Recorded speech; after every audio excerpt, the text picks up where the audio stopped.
eucariotas son esencialmente unicelulares, mientras que en las células eucariotas vamos a encontrar organismos, digamos, unicelulares y también pluricelulares. Y bueno, y finalmente algunos ejemplos de células procariotas son las bacterias y las cianobacterias. Y algunos ejemplos de células eucariotas son las células vegetales y las células animales. Para los que no sabían qué es una cianobacteria, digamos que una cianobacteria es una célula unicelular muy parecida a las bacterias. Pero muchos de los organismos que están dentro de este grupo que le llaman cianobacterias son esos organismos que tienen la capacidad de vivir en ambientes extremos, es decir, en ambientes donde hace mucho calor o donde hace mucho frío. Bueno, esto es como una imagencita para que vean cómo es la estructura tan simple de una célula bacteriana, de una célula procariota o bacteria. Miren que aquí el material genético está, digamos, condensado, pero no tanto como en una célula eucariota, y además de ello no está cubierto por una membrana nuclear. Acá también podemos ver que la última capa de la célula es la que nosotros llamamos pared celular, también tiene membrana celular, tiene unas estructuras proteicas que le llamamos ribosomas, ¿cierto? Y pues tienen unas estructuras externas que le llamamos, por lo menos, flagelos o cilios, que le permiten movilizarse en los ambientes acuáticos donde suelen encontrarse las células procariotas. Y ya en cuanto a las células eucariotas, tenemos estos dos tipos, las células vegetales y las células animales. Digamos que la principal diferencia entre una célula animal y una célula vegetal radica en dos cosas principalmente. Una es que las células vegetales, como les mencionaban, tienen pared celular, mientras que las células animales no tienen pared celular. Por esa razón es que si ustedes tocan una parte de su piel, tocan un animalito, ustedes van a ver que su piel es suave, es flexible, ¿ya? Porque no tenemos pared celular. Una de las características de la pared celular, por ejemplo, en las células vegetales, es que está hecha de un carbohidrato que se llama celulosa, y ese carbohidrato es muy rígido. Mientras que las células...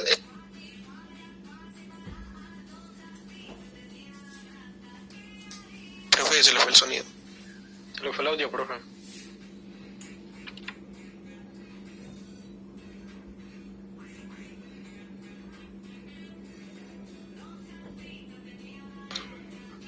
No sé, alguien desactivó mi audio.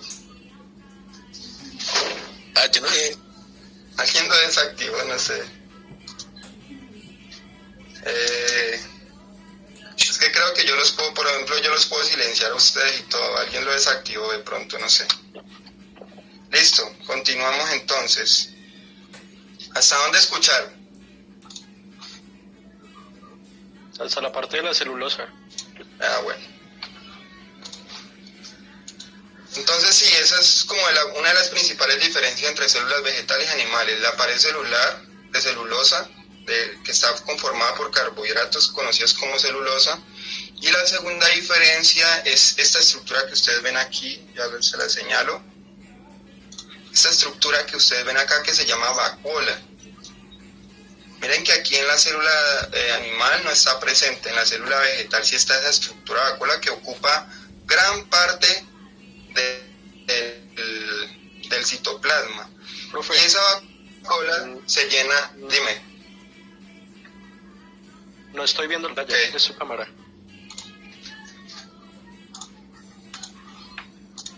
Tienen que hablar, ese tipo de cosas lo tienen que decir más rápido, ¿no? Para que no tengamos problemas. ¿Ya? Sí, ahora sí. Como me salí, se me olvidó ponerlo otra vez. Entonces les decía que otra de esas estructuras que diferencia mucho a las células vegetales de las células animales es esta estructura que se llama pues vacuola.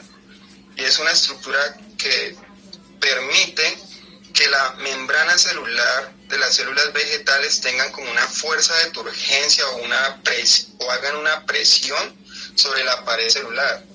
Y por eso es que cuando nosotros vemos pues, una célula vegetal en donde su vacuola está llena, digamos, de líquido, es decir, está en una planta, está en un lugar donde hay suficiente fuente hídrica, ellas van a, su su tallo y sus hojas van a permanecer rígidas. Y es porque esta estructura es llena de agua y permite establecer como esa fuerza de turgencia entre la membrana celular y la pared celular. Y falta una gran diferencia, ¿quién me la puede decir? Además de la pared celular y de la vacuola, hay otra gran diferencia.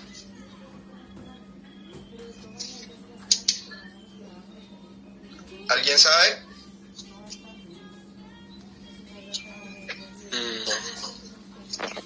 ¿La forma? No.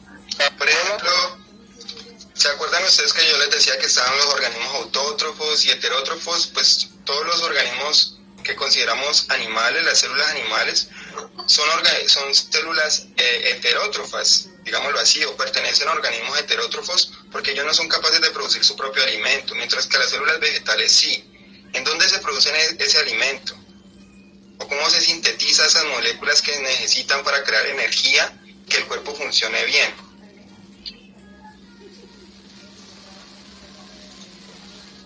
¿Con otras células?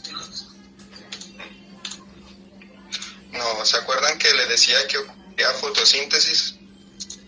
¿En dónde ocurre la fotosíntesis dentro de una célula vegetal? ¿Cómo se llama la organela?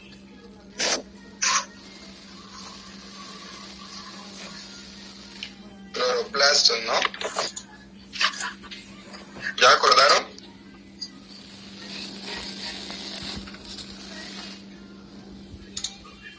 Bueno, ya van 29 personas ahí que cada vez van entrando más. Me gusta más usar la otra aplicación, la que se llama Zoom, porque me permite verlos ustedes también. Aquí yo proyecto mi presentación y no los veo. Listo. Entonces, ya hablamos un poquito sobre la diferencia entre procariotas y eucariotas. Bien. No sé si alguno tiene alguna duda o algo que de pronto se me distorsionó la voz y no logro escuchar. De todo lo que hemos hablado, principalmente la diferencia entre procariotas y eucariotas. ¿No? No, señor. Listo, entonces continuamos. Entonces vamos a hablar de unas estructuras celulares que son la membrana, que es eso que nosotros llamamos membrana celular y que recordemos que es una estructura que comparten todas las células del planeta Tierra y no importa si son procariotas o eucariotas, todas las células van a tener esa estructura que se llama membrana celular. Les mencionaba algunas funciones de esa membrana celular, pero pues las voy a repetir. Básicamente son dos funciones muy importantes. Una es que separa la célula del medio circundante, haciendo posible que exista como una entidad diferente de su entorno. Lo que yo les decía, es la capa que está delimitando la parte interna de la parte externa de una célula. Y tal vez una de las funciones más importantes de la membrana celular es que la membrana celular restringe y regula el flujo de sustancias del interior de la célula hacia afuera y viceversa. Es decir, la membrana celular es la que está regulando la entrada y salida de sustancias. Y pues protege de esa manera su integridad estructural y funcional de una célula. Bien, entonces digamos que nosotros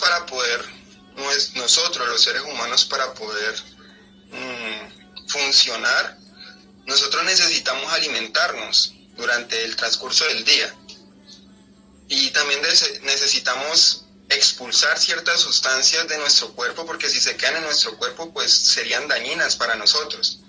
Entonces lo mismo pasa con una célula. Las células necesitan intercambiar sustancias que ellas van a necesitar o requerir para funcionar correctamente y también expulsar sustancias que, digamos, han metabolizado y necesitan ser expulsadas de la célula. Entonces, la estructura que está restringiendo, regulando ese flujo de sustancias de entrar y salir es la membrana celular. En la pantalla están viendo la estructura de la membrana celular. Digamos que los principales componentes de la membrana celular son 3 macromoléculas. Entiéndase por macromoléculas sustancias orgánicas de un gran tamaño molecular. Entonces, esas sustancias son, por ejemplo, lípidos, carbohidratos y proteínas. Bien, entonces decimos que la membrana celular es semipermeable. ¿Por qué decimos que la membrana celular es semipermeable? Porque ella va a permitir dejar atravesar ciertas sustancias, pero otras no.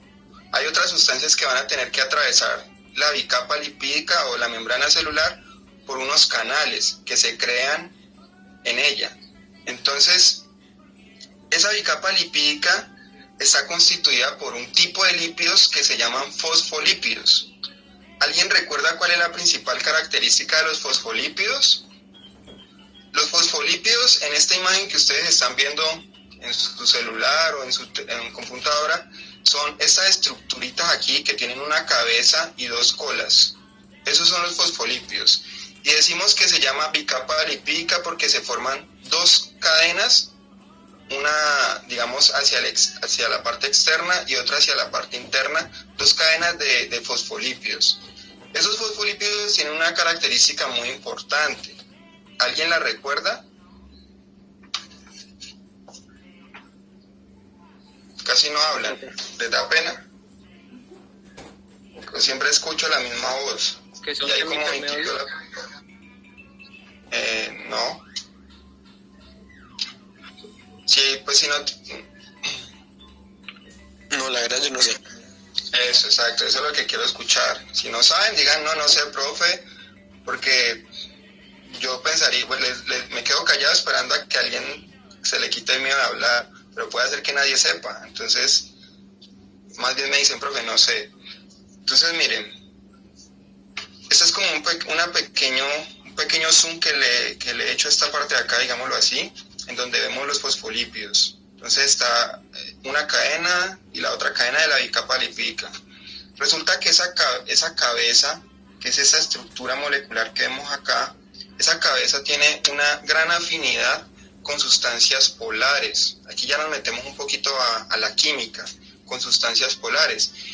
Si ustedes piensan cuál es el principal componente de un cuerpo humano, ¿cuál es el principal componente? El que ocupa los fluidos. El fluido, ¿cierto? El agua, exacto. Entonces, básicamente, todas las células de nuestro cuerpo están rodeadas de un fluido y en ese fluido pues vamos a encontrar moléculas de agua. Las moléculas de agua tienen un carácter polar, es decir, que tienen una carga tanto positiva como negativa en su estructura molecular. Y esta parte de la cabeza del fosfolípido, esto que ustedes están viendo acá, la estructura de un fosfolípido es un compuesto orgánico. Esa cabecita es afín con el agua, es decir, que es amigable con el agua. Es que entonces el fosfolípido tiene una cabeza hidrofílica, pero miren que las colas del fosfolípido no se encuentran hacia las partes externas de la célula, es decir, no está mirando hacia la parte externa o hacia la parte interna donde hay fluido, sino que se encuentra en la parte interna de la bicapa lipídica. Y eso sucede porque esa estructura que vemos acá, estas cadenas o colas que ellos llaman así, estas colas son hidrofóbicas, es decir, que son enemigas del agua. Esa característica del fosfolípido es lo que permite que se cree esta estructura que nosotros llamamos bicapa lipídica, en donde las cabezas quedan dirigidas hacia los extremos donde está el fluido, donde hay agua, y las colas quedan, digamos, en la parte interna de la bicapa lipídica, en donde se supone que esas colas son del agua y por eso se quedan conectadas entre las dos cadenas de fosfolípidos. Bien, en la membrana celular vamos a encontrar otro tipo de estructuras. Les decía yo a ustedes al inicio, ahora que les estaba explicando la membrana celular o la estructura de la membrana celular, que dentro de la membrana celular también encontramos unas estructuras proteicas. Son estas estructuras que están atravesando la membrana celular y que son muy importantes porque tienen la misma polaridad interna de la membrana celular, pues van a poder atravesar la membrana celular por ciertos canales que se forman gracias a las proteínas. Bien. Y último están estas estructuras que ustedes ven en la parte externa de la membrana celular. Recordemos, esta es la parte externa y esta vendría siendo la parte interna. Estas estructuras que ustedes ven acá como un ramal o un árbol son moléculas de carbohidratos asociadas con una proteína. En conjunto, la asociación de esos carbohidratos glicoproteínas. Y esos carbohidratos son muy importantes para las células porque permiten establecerse como una comunicación. Obviamente no es la que estamos viendo nosotros acá, sino que es una comunicación química. Entonces, esas estructuras son las que permiten eso, comunicación entre células. Listo, ¿alguna pregunta?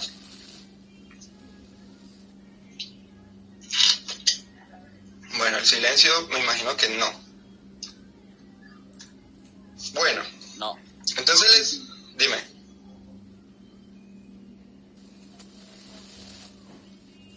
Entonces les decía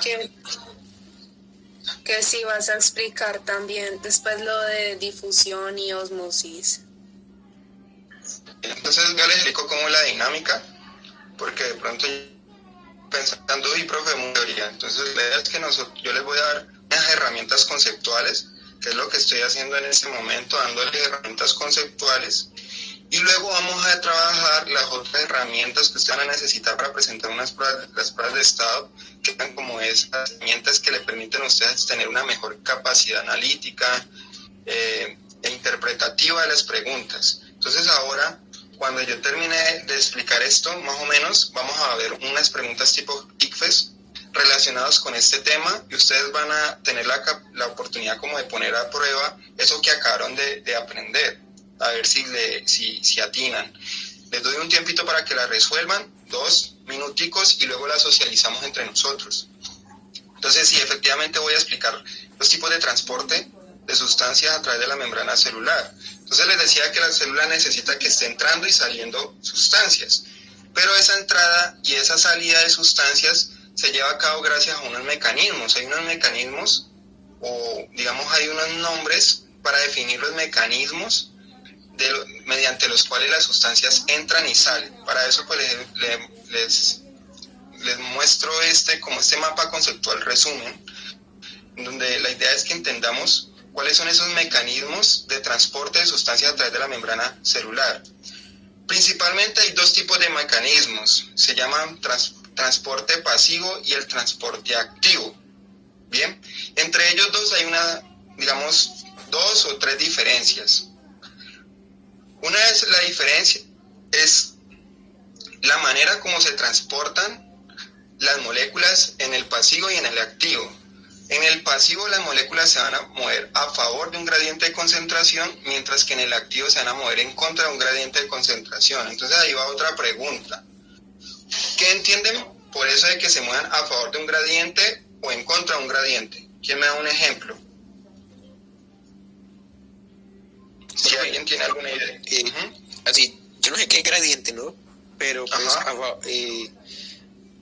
a favor del gradiente, o sea que el pasivo no hace ningún esfuerzo como para necesidad de moverse, ya ese trabajo lo hace el gradiente, y el activo sí realiza un esfuerzo para moverse en contra del gradiente. Sí, es como haga de cuenta cuando uno se monta, digamos, cuando uno se monta en el masivo, ¿no? A las 7 de la mañana cuando uno va al colegio, cuando uno va a la universidad. Y a esa hora suele ser una hora pico, en donde los buses suelen estar muy llenos, ¿cierto? Y si uno está en una estación y quiere entrar al bus, uno le toca gastar energía, ¿cierto? Empujando a la gente para poder entrar. Pero si usted quiere salir, y si está en la puerta, usted sale como y nada, ¿no? La misma gente lo saca a uno y lo va empujando. Entonces, en el transporte pasivo, las moléculas se van a mover de ellas a donde hay menor concentración. Entiéndase por concentración a la relación que hay entre el soluto y el solvente, ¿bien? Y el solvente, digamos, que rodea una célula es agua. Entonces, esa concentración, si hay mayor concentración en un lugar que en otro, y esas moléculas se van a mover por transporte pasivo, ellas se van a mover de donde hay mayor cantidad a donde hay menor cantidad y no van a gastar tanta energía para hacer eso, para hacer ese proceso, porque digamos que se mueven por inercia. Y lo que ellos van a buscar es que al final del movimiento haya un equilibrio, tanto acá como acá, es decir, que acá y acá haya la misma concentración. Yo estoy haciendo señas aquí pensando que ustedes me están viendo, ¿cierto que no? Sí, sí lo vemos. ¿Sí me ven? Lo estamos viendo. ¿Y si ven mis movimientos? Sí, lo estamos viendo. ¿Ven mis movimientos de mano y todo? Sí. Ah, bueno. Sí. Yo ya iba a decir que no me estaban viendo, pero yo no los veo a ustedes, no sé cómo verlos. Bueno. Ustedes saben cómo puedo verlos. Es porque tienen las cámaras apagadas, profe. ¿Mi cámara? No, la de... Ah, no, sí, pero es que de todas formas no me sale como el cuadrito al lado de la presentación para yo poder verlos a ustedes. Pues yo, por ejemplo, aquí veo a alguien con la cámara activada. Bueno, continuamos, lo descubriremos. Están viendo toda la presentación de nuevo, ¿no? Sí, señor. Entonces, ¿por qué hacía la asociación con el transporte? Porque pues digamos que cuando son las horas picos el bus suele estar muy lleno, es decir, hay una gran concentración de personas dentro del bus, mientras que en las estaciones hay menor cantidad, digámoslo así, imaginémonos eso, esa situación. Entonces, si las personas se movieran por transporte pasivo, pues se moverían del bus hacia la estación, donde hay menor cantidad. Mientras que en el transporte activo las moléculas se mueven en contra de un gradiente. ¿Eso qué significa? Que ellas van a moverse de donde hay mayor cantidad a donde hay menor cantidad a donde hay mayor cantidad. Y para eso necesitan gastar energía. Bien, esa energía que gastan no es energía eléctrica, obviamente, sino que es como una energía calórica que le ofrece una molécula que se sintetiza en una organela que se llama mitocondrias. ¿Saben cómo se llama esa molécula energética? ATP. ATP, exacto. ATP o en nitrifosfato. Esa molécula energética se sintetiza en las mitocondrias. Bien, y ahora más adelante si alcanzamos hablamos del tema. Se sintetizan en las mitocondrias en un proceso metabólico que se llama respiración celular. Bien, no es lo mismo de la respiración de nosotros, ¿no? Por eso se llama respiración celular. Y es un proceso metabólico que ocurre dentro de las células, especialmente dentro de las mitocondrias de una célula y que permite crear energía, ese ATP. Resulta que cuando ese ATP, que es una molécula, se empieza a utilizar y a desintegrar, eso produce un calor. Y ese calor que produce al romperse los enlaces que conforman los elementos de esa molécula ATP, cuando se rompen esos enlaces químicos se libera calor y ese calor es el que permite que haya energía, digámoslo así, que se lleven a cabo funciones dentro de una célula. Bueno, dentro del transporte pasivo, a su vez podemos clasificarlos en tres tipos. Aquí aparecen dos, pero son tres principalmente. Difusión simple, difusión facilitada, y digamos que hay otro que lo dividen, pero que es muy parecido a la difusión simple, que es la ósmosis. Bien, entonces voy a empezar explicando ósmosis, luego difusión simple, luego difusión facilitada, y terminamos explicando el transporte activo. Bien, entonces, ¿qué significa difusión? Por ejemplo, si nosotros tenemos acá un Erlenmeyer con agua y nosotros a ese Erlenmeyer le agregamos una gota de tinta, lo que va a pasar es que esas moléculas que hacen parte de la tinta, como están muy concentradas, hay una gran cantidad de moléculas que conforman esa tinta concentradas, ellas se van a empezar a difundir y cumplen ese proceso que yo les explicaba ahora, que es que se van a mover de donde hay mayor concentración a donde hay menor concentración. Entonces ellas se van a empezar a difundir en ese recipiente de donde hay mayor concentración a donde hay menor concentración, y va a llegar a un punto en donde se establece un equilibrio, ¿no?, entre las moléculas del agua y las moléculas de la tinta. Entonces el objetivo de la difusión es siempre que las moléculas se muevan de donde hay mayor a donde hay menor y que al final haya un equilibrio de concentración. Eso es como el término general de qué es difusión.